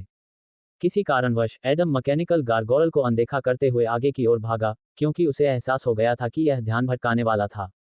ज़ेरा के ऊपर एक विशालकाय आकृति दिखाई दी, जिसने अपने लंबे पंजे और तीखे पंजों को उसके ऊपर नीचे किया। ज़ेरा की आंखें चौड़ी हो गईं, उसके शरीर में सिहरन की लहरें दौड़ गईं, क्योंकि उसे बहुत देर से पता चला कि आइस चेजर उसके पास आ गया था। कांपना। 3 बर्फ के पंजे उस चांदी की सुई से टकराए जो एडम की बाह में तब से मजबूती से लगी हुई थी जब से उसने दूसरी पकड़ का प्रयोग किया था। शक्तिशाली दबाव के कारण उसके नीचे की जमीन फट गई और टक्कर के कारण चारों ओर हवा का एक छल्ला फैल गया। तुम होशियार हो, है न? एडम ने आइस चेजर को घूरते हुए कहा, जिसकी लंबी जीभें एक धूर्त सांप की तरह उसके चेहरे की ओर बढ़ रही थीं। एडम ने आह भरते हुए कहा, क्राउन मॉन्स्टर की बुद्धिमत्ता की तुलना में आप अभी भी शुरुआती अवस्था में हैं। आइस चेजर ने हमला करने की कोशिश की, लेकिन एडम ने अपना हाथ तेजी से घुमाया, जिससे विशालकाय राक्षस एक तरफ गिर गया। बिना किसी कठिनाई के, आइस चेजर ने हवा में कलाबाजी की और आत्मविश्वास से जमीन पर उतरा। हालांकि, हमला जारी रखने के बजाय, राक्षस एक तरफ कूद गया और एक इमारत में छिप गया। धन्यवाद, ज़ेरा ने बड़बड़ाते हुए कहा, उसे एहसास हुआ कि उसने गलती की है। यह असंभव था कि वह मर जाएगी, लेकिन वह घायल हो सकती थी, और इससे उनका मिशन खतरे में पड़ सकता था। एडम ने शांत भाव से उसकी ओर देखा और कुछ कहने वाला था। बाहर देखो, डार्गो की चीख चारों ओर फैल गई। हालांकि, इससे पहले कि वे कुछ कर पाते, उनके ठीक बगल में जमीन से एक बर्फ का गीजर फूट पड़ा, जिसमें बड़े बड़े क्रिस्टल तेजी से बढ़ रहे थे। अध्याय 58 विसंगति केंद्र। बम, बम, बम। एडम ने दूसरी पकड़ का उपयोग करते हुए आइस चेजर पर बार बार हमला किया, जिससे राक्षस का कवच छोटे छोटे टुकड़ों में बिखर गया, तथा वह बर्फ के टुकड़ों में बदल गया। आइस चेजर ने बचाव और जवाबी हमला करने की कोशिश की, लेकिन एडम ने लगातार हमलों की एक श्रृंखला के साथ राक्षस को परास्त कर दिया। जल्द ही, राक्षस के शरीर का एक हिस्सा अब कवच से सुरक्षित नहीं रह गया था, और फिर एडम राक्षस के दिल को छेदने में सक्षम था, जो कमर के नीचे था। फिर, एडम ने मुड़कर युद्ध के मैदान की ओर देखा। जिस सड़क पर वे जा रहे थे, वह बर्फ के क्रिस्टल से ढकी हुई थी जो बड़े हो गए थे और ठंडे हो गए थे। कई लोग घायल हो गए, क्योंकि क्रिस्टल तीखे थे और उनके दिखने का अनुमान लगाना असंभव था, केवल प्रतिक्रिया करना ही था। अधिकांश हार्वेस्टर्स को चोटें आईं, लेकिन कुछ फैंटम को भी मामूली क्षति हुई, खरोंचें और कट, कोई फ्रैक्चर नहीं। जेरा शुरू से लेकर अंत तक लड़ाई के केंद्र में रही। उसने कई फ्रॉस्ट आर्चर और एक आइस चेजर को नष्ट कर दिया। डार्गो अपनी कुचलने की शक्ति और बेहतरीन बचाव के कारण 2 आइस चेजर का सामना करने में सक्षम था। अन्य फैंटम ने उसे मारक क्षमता से मदद की, और जल्द ही उन्होंने सबसे खतरनाक दुश्मनों को हरा दिया। हेजल ने अधिकांश मैकेनिकल गारगोयल्स से निपटा, वे उसके नेक्सस के लिए एकदम सही लक्ष्य थे। मेरी सुई पहले बहुत मजबूत कवच को भेद नहीं पाती थी, लेकिन अब मेरे पास दुश्मन की सुरक्षा को ध्वस्त करने की क्षमता है। ईमानदारी से कहूं तो वर्चुअल जोन में बिताए दिनों के बावजूद मैं महसूस कर सकता हूं कि अब मैं कितना मजबूत हूं। एडम ने मन ही मन बुदबुदाया और अपनी सुई को देखा। उन्होंने महसूस किया कि आभासी कक्ष केवल एक अनुकरण था, लेकिन उन्होंने सोचा कि यह अनुभव कुछ न होने से बेहतर था। अब मुझे इस पर संदेह होने लगा है। असली दुनिया में खून और हिंसा के दर्द से मारे गए एक राक्षस ने मुझे सैकड़ों नकली राक्षसों से ज्यादा जानकारी दी है। मुझे लगता है कि असली अनुभव की जगह कोई नहीं ले सकता, है न? एडम ने मुस्कुराते हुए आदेश रद्द करने और अपना कंधा आगे बढ़ाने से पहले कहा। पब फ्यूचर द्वारा विज्ञापन। ताली बजाओ। डार्गो ने अपनी हथेलियां जोर से थपथपाईं, जिससे सबका ध्यान अपनी ओर आकर्षित हुआ। ठीक है, थोड़े समय के ब्रेक के बाद हम पहले विसंगति केंद्र की ओर चलेंगे। हार्वेस्टर्स काम पर लग जाएंगे। आपके पास ज्यादा समय नहीं है। लोग काम पर लग गए। इसी समय आदम जेरा के पास पहुंचा। तुमने गलती की है, और ये देखते हुए कि मैं ही एकमात्र व्यक्ति हूं जिसने इसे देखा है। ऐसा आमतौर पर नहीं होता है ना? एडम ने गंभीर भाव से पूछा। हो सकता है कि वह ज्यादा मिशन पर न गया हो, लेकिन उसके सभी मिशन खतरनाक और जानलेवा थे। अगर उसे बचना था तो उसे तेजी से सीखना था। जेरा ने दूसरी ओर देखा। मुझे खेद है, यह आपकी वजह से हुआ है। एडम ने असमंजस में भौहें उठाईं, क्योंकि उसने जेरा से पहले कुछ नहीं कहा था, इसलिए उसके पास उसे प्रभावित करने का कोई तरीका नहीं था। ऐसा दोबारा नहीं होगा, इस बात का भरोसा रखो। जेरा ने शांति से कहा, हाथ हिलाया और उसके पास से चली गई। एडम चुपचाप खड़ा होकर जा रही जेरा को देख रहा था, तभी हेजल उसके पास आ गई। ये तुम्हारा तीसरा मिशन है, लेकिन तुम पहले से ही बहुत परिपक्व व्यवहार कर रहे हो, अगर मैं ऐसा कह सकता हूं। यही कारण है कि जेरा की तुम में दिलचस्पी बढ़ गई है। हेजल ने आह भरी और उसने उस पर एक तिरस्कार भरी नजर डाली। तुम्हें कुछ भी समझ में नहीं आया, है ना? पब फ्यूचर द्वारा विज्ञापन। एडम ने बस अपना सिर हिलाया। अगर हेजल उसके सवालों का जवाब दे सकती थी, तो वह सिर्फ उसकी बात सुन सकता था। हालांकि जेरा के विपरीत मैं क्रिम्सन पाथ का सदस्य नहीं हूं, लेकिन उसके लंबे समय के दोस्त के रूप में मैं उसे और क्रिम्सन पाथ की विचारधारा को पूरी तरह से समझता हूं। वह तुम्हें प्रभावित करने की कोशिश कर रही थी, लेकिन इसके बजाय तुम्हें उसे बचाना पड़ा। मुझे लगता है कि तुम्हें इस बात का अंदाजा है कि वह अब कैसा महसूस कर रही है। अगर मैं तुम्हारी जगह होता तो मैं उसे दिलासा देता, जब वह परेशान होती है तो वह बहुत प्यारी लगती है। हेजल ने मुस्कुराते हुए कहा। नहीं, एडम के संक्षिप्त उत्तर ने हेजल के चेहरे से मुस्कान गायब कर दी। क्या यह एक मुश्किल मिशन नहीं है? आपके साथियों के बारे में क्या? हार्वेस्टर्स के बारे में क्या? मेरे पास आपसे कम अनुभव है, लेकिन मेरे लिए ये देखना काफी था कि कैसे पत्थरों ने लोगों को मांस के टुकड़ों में बदल दिया, ताकि मैं अधिक से अधिक लोगों की जान बचा सकूं। लेकिन एडम ने अपना हाथ हिलाया। इसके अलावा जेरा को ऐसा करने के लिए किसी ने मजबूर नहीं किया, यह उसकी निजी इच्छा थी, और अब वह ठीक है। लेकिन यदि ऐसा बार बार होता रहा, तो एक दिन यह आपदा का कारण बन जाएगा। हेजल अवाक रह गई। उसने सोचा कि वह जेरा की मदद कर सकती है और उसे और एडम को एक दूसरे के करीब ला सकती है, लेकिन अंत में उसने केवल उसे गुस्सा दिलाया, एक ऐसा विकल्प जिसकी उसने कल्पना भी नहीं की थी। थोड़े समय के विश्राम के बाद स्कारलेट रिवर स्क्वाड ने विसंगतियों की ओर बढ़ना जारी रखा, क्योंकि अभी वे केवल बाहरी भाग पर थे। एक एक करके राक्षसों को मारते हुए वे पहले केंद्र पर पहुंचे, जहां बर्फ के क्रिस्टल और ठंडी भाप के बीच उनकी पहली कलाकृति पड़ी थी। टूटा हुआ स्नोफ्लेक, शून्य दुर्लभता स्तर, बुरा नहीं है। कुछ खास नहीं, लेकिन विकास के लिए एक संसाधन के रूप में ये ठीक रहेगा, कम से कम इसे इकट्ठा करना आसान है। डार्गो ने हार्वेस्टर्स के लिए एक विशेष कंटेनर और दस्ताने लेते हुए कहा। एडम ने डार्गो की गतिविधियों को जिज्ञासा से देखा, क्योंकि यह उसकी यात्रा का दूसरा कलाकृति संग्रह था, और उसने पहले कभी नहीं देखा था कि कलाकृति संग्रह कैसा होता है। उसने अपनी कलाकृति को अपने नंगे हाथों से उठाया और उसे अवशोषित करना था, लेकिन चूंकि वह एक प्राकृतिक प्रेत था, इसलिए उसके विकास वृक्ष और प्रारंभिक जीन ने कलाकृति को स्वीकार कर लिया। टूटा हुआ हिमकण अपने नाम के अनुरूप ही प्रतीत होता था, एक क्रिस्टलीय वस्तु जिसमें जटिल पैटर्न थे, जो जगह जगह बिखर गए थे, जैसे कि किसी ने उसे तोड़ दिया हो। वास्तव में, यदि एडम चाहे तो वह अपनी कलाकृति को टूटे हुए हिमपात के टुकड़े से बदल सकता है। निश्चित रूप से ऐसा करना उसके लिए संभव नहीं था, क्योंकि ब्रोकन स्नोफ्लेक एक शून्य दुर्लभ कलाकृति थी और इसे विकसित नहीं किया गया था। अब हम चलते हैं। डार्गो ने बड़बड़ाते हुए ध्यान से कलाकृति को कंटेनर में रखा और उसे बंद कर दिया। उसे अपनी त्वचा से कलाकृति को नहीं छूना चाहिए, अन्यथा अवशोषण प्रक्रिया शुरू हो जाएगी, जिससे गंभीर समस्याएं हो सकती हैं। फिर डार्गो ने आर्टिफैक्ट को हार्वेस्टर को सौंप दिया और बर्फ के क्रिस्टल टूटने लगे। प्रभाव विशेष रूप से मजबूत नहीं था, आखिरकार यह विसंगतियों का एक समूह था और आगे दर्जनों और थे, विशेष रूप से केंद्र वाला। ज़ेरा, हम उसी ओर जा रहे हैं, है न? डार्गो ने आगे देखते हुए पूछा। दूर दूर तक एक लंबी रोशनी की किरण बादलों तक जाती हुई दिखाई दे रही थी। यह एक अत्यधिक संपीड़ित हिमवाश थी, जिसमें से ठंडी हवा की धाराएं निकल रही थीं, और पूरे समूह में वातावरण ने तापमान को कम रखा हुआ था। जरूर, चलो मुख्य कलाकृति लेते हैं, फिर हमें बाकी सभी को इकट्ठा करने में बहुत आसानी होगी और तेजी आएगी। आखिरकार, रात होने से पहले हमारे पास इस मिशन के लिए केवल 10 घंटे हैं। ज़ेरा ने गंभीरता से कहा, क्योंकि एक अनुभवी फैंटम पहले ही अपनी गलती से उबर चुका था। 3 घंटे बाद, लगभग 1 किलोमीटर चलने और सैकड़ों राक्षसी लाशों को पीछे छोड़ने के बाद, स्कारलेट रिवर स्क्वाड मुख्य विसंगति के केंद्र के साथ साथ उसकी कलाकृति तक पहुंच गया। अरे, मैंने सोचा था कि यह ऐसा ही होगा, लेकिन फिर भी हम भाग्यशाली रहे। डार्गो ने द्वितीय दुर्लभता स्तर की कलाकृति को देखते हुए बड़बड़ाया। हर कोई इस दुर्लभ वस्तु को प्रशंसा भरी नजरों से देख रहा था, तथा कठिन युद्धों के बाद प्रसन्नता का अनुभव कर रहा था। अजीब बात यह है कि एडम उनमें से एक नहीं था।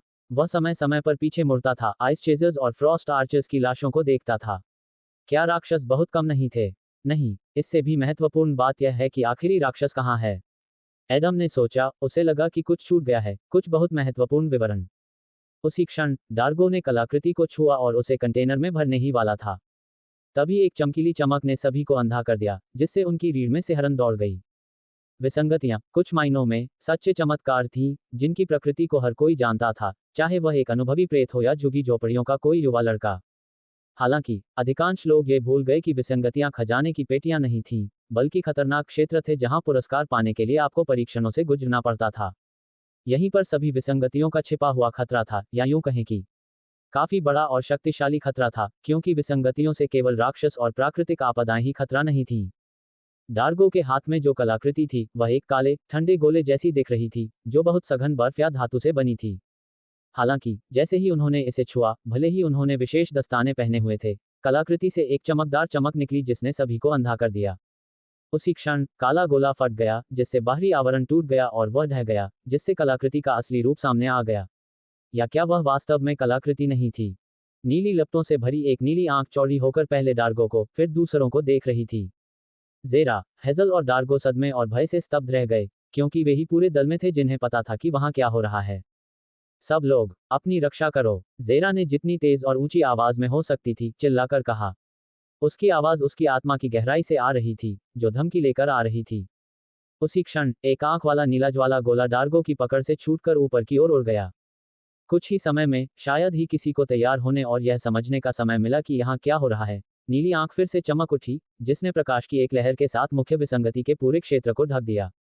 हर हार्वेस्टर और फैंटम इस रोशनी से प्रभावित था, क्योंकि इससे छिपने का कोई रास्ता नहीं था। यहां तक कि अगर कोई अपनी आंखें बंद करने या अपने हाथों से खुद को ढकने में कामयाब हो जाता तो ये बेकार था। नीली आंख से निकलने वाली रोशनी किसी भी बाधा को पार कर जाती थी। एडम भी इसका अपवाद नहीं था। जैसे ही उसने पलक झपकाई, उसे एहसास हुआ कि उसके आसपास कोई नहीं है, केवल कोहरा और तीव्र ठंड है जिसने उसे चारों ओर से घेर रखा है। क्या हो रहा है? क्या ये किसी तरह का सम्मोहन है? क्या ये कोई भ्रम हो सकता है? क्या ऐसी कोई चीज संभव भी है? एडम ने सोचा। उसके दिमाग में कई सवाल थे, लेकिन उसके पास सोचने का समय नहीं था, क्योंकि खतरा पहले से ही उसके सामने था। होश! भूतिया ब्लेड बहुत तेज गति से सीधे उसकी ओर बढ़ रहा था। एडम की पुतलियां सिकुड़ गईं, क्योंकि वह आखिरी क्षण में प्रतिक्रिया करने में कामयाब रहा और उसने अपनी सुई को आवाज दी। उसने झपट्टा मारकर पलटवार किया और अदृश्य प्रतिद्वंद्वी को घायल कर दिया।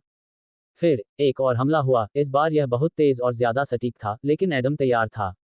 उसने अपनी जान बचाने के लिए संघर्ष किया, क्योंकि चिंगारियों के झरने से उसे एहसास हुआ कि एक भी गलती उसकी मौत का कारण बन सकती है।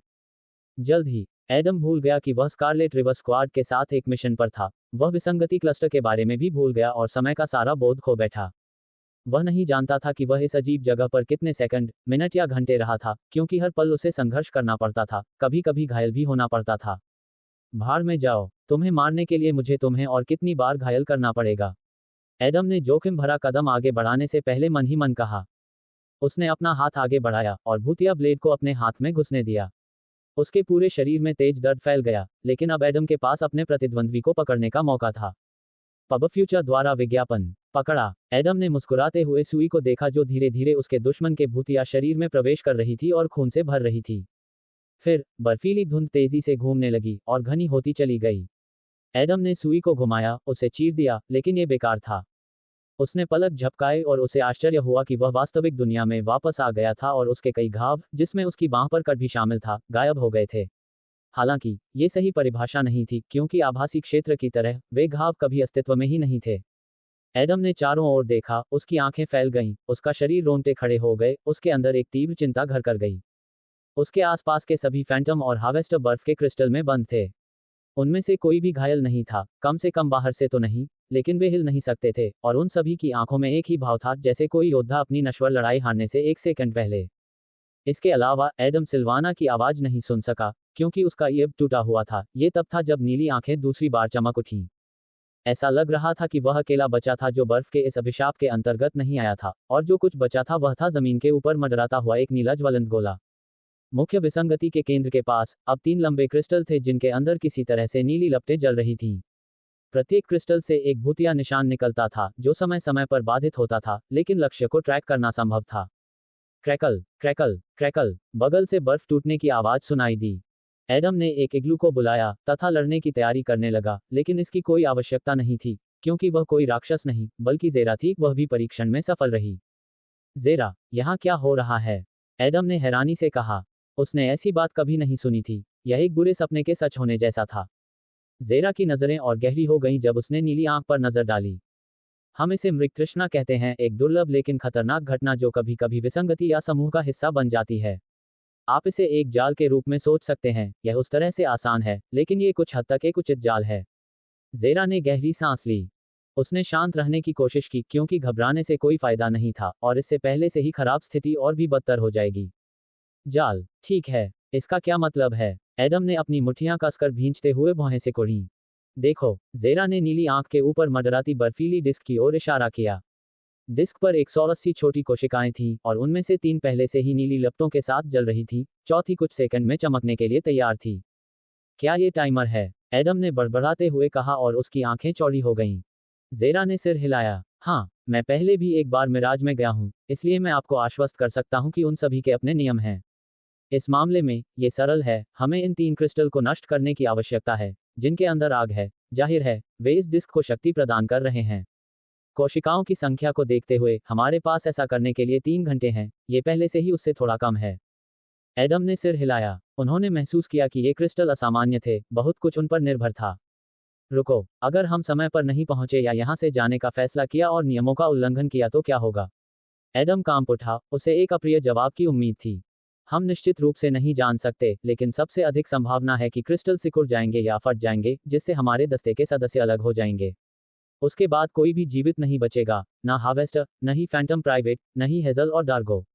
ज़ेरा ने बड़बड़ाते हुए अपने होंठ को तब तक काटा जब तक कि वह खून से लथपथ नहीं हो गया।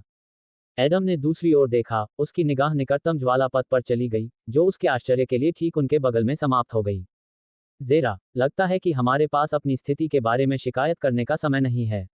हमारा प्रतिद्वंद्वी पहले से ही हमारा इंतजार कर रहा है। एडम ने गंभीरता से कहा और आइस चेजर को अपनी ओर आते हुए देखा। हालांकि पहले से मारे गए अन्य पक्षियों के विपरीत इस पक्षी के 2 सींग थे और ये थोड़ा लंबा था। राक्षस की आभा ने उन्हें अभिभूत कर दिया, लेकिन वे बच नहीं सके क्योंकि उन्हें राक्षस की छाती में जल रही नीली ज्वाला को नष्ट करना था। स्कारलेट रिवर स्क्वाड के 2 सदस्य बचे थे। एडम और ज़ेरा ही ऐसे थे जो मिराज के प्रभाव से बचने में कामयाब रहे थे। वास्तव में, यदि वे चाहते तो विसंगति समूह से बच सकते थे, क्योंकि वे इसके परीक्षण में सफल भी हो चुके थे, लेकिन क्या उनके पास ऐसा कोई अवसर था? न तो एडम और न ही ज़ेरा स्कारलेट रिवर स्क्वाड के बाकी सदस्यों को छोड़ने वाले थे।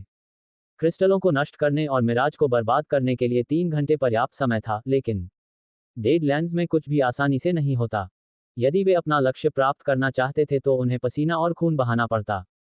दोहरे सींग वाला बर्फ का पीछा करने वाला धीरे धीरे उनके पास आया। उसके चेहरे पर एक बड़ी मुस्कान थी। उसे एहसास हो रहा था कि वह बहुत अधिक शक्तिशाली है और अब उसका शिकार शुरू होने वाला था।